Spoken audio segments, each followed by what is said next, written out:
కొన్నేళ్ల క్రితం మీ హోటలుకు చిరిగిన పంచ చిరిగిన చొక్కా ధరించిన వ్యక్తి తన 16 సంవత్సరాల కుమార్తెతో వచ్చాడు. గుర్తుందా అని అడిగారు కలెక్టర్. మీ హోటలుకు వచ్చిన ఆ ఇద్దరు కుర్చీలో కూర్చోగాని వెయిటర్ వచ్చి ఏం కావాలి అని ఆర్డర్ చేయమని అడిగారు. అప్పుడు ఆ పెద్దాయన 10వ తరగతిలో జిల్లా ఫస్ట్ వస్తే నగరంలోనే అతిపెద్ద హోటల్లో దోశ తినిపిస్తాను అని మా అమ్మాయికి ప్రామిస్ చేశాను. అయితే మా అమ్మాయి నేను ఆశించినట్టే 10th లో డిస్ట్రిక్ట్ ఫస్ట్ వచ్చింది. మరి నా ప్రామిస్ ని నేను నెరవేర్చాలి కదా, తన కోసం ఒక దోశ తీసుకురండి అని చెప్పాడు.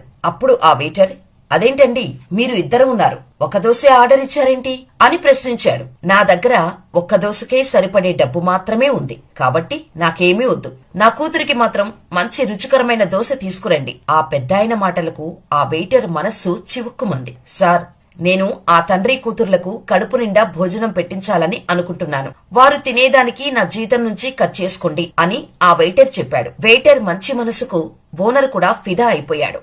తనకు వచ్చే అంతంత జీతంలోనే తనకు పరిచయమే లేని ఇద్దరిని సంతోషపెట్టడం కోసం అతను తీసుకున్న నిర్ణయానికి ఫ్లాట్ అయిపోయాడా ఓనర్. అంతే.